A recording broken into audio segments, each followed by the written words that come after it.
നടി ശ്രീദേവിയുടെ മരണം ആരാധകർക്ക് മറക്കാനാവാത്ത ദുഃഖമാണ്. 2018 നടിയുടെ മരണ വാർത്ത പുറത്തു വന്നപ്പോൾ ഏവരും ഞെട്ടി.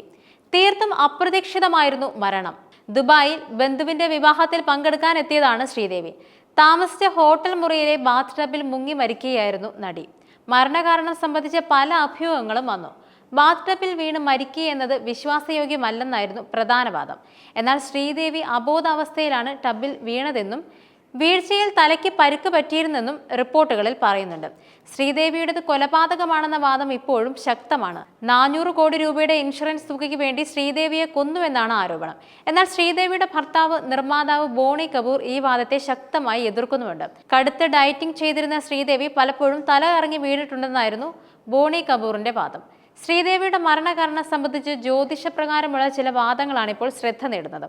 ശ്രീദേവിയുടെ ന്യൂമറോളി നമ്പർ 4 ആണ്. ഈ സംഖ്യയിലുള്ളവരുടെ മരണം അപ്രതീക്ഷിതമായിരിക്കുമെന്നാണ് വാദങ്ങൾ. അപ്രതീക്ഷിത മരണം, അപകട മരണം, ആരോഗ്യ പ്രശ്നങ്ങൾ കാരണമുള്ള മരണം തുടങ്ങിയവ ഈ സംഖ്യയിലുള്ളവർക്ക് സംഭവിക്കാൻ സാധ്യതയുണ്ട്. പലപ്പോഴും ഇവരുടെ മരണത്തിൽ ദുരൂഹതകളും ഉണ്ടാവും. യാഥാസ്ഥിതിക ചിന്താഗതികൾ ആയിരിക്കില്ല ഇവർക്ക്. എടുത്തുചാടിയുള്ള തീരുമാനങ്ങൾ പലപ്പോഴും ഇവർക്ക് വിനയായേക്കാം. മറ്റുള്ളവരുടെ ഉപദേശം സ്വീകരിക്കാൻ ഇവർക്ക് ബുദ്ധിമുട്ടായിരിക്കും. മാറ്റത്തെ ഉൾക്കൊള്ളാനും ഇവർ സമയമെടുക്കും. 1963 ആഗസ്റ്റ് 13 ശ്രീദേവി ജനിച്ചത്. മരണം 2018 ഫെബ്രുവരി 24. പുലർച്ചെ 3 മണിയോടെയാണ് മരണവാർത്ത പുറം ലോകം അറിയുന്നത്. മരണവാർത്ത സത്യമാണെന്ന് ആദ്യം പലരും കരുതിയില്ല.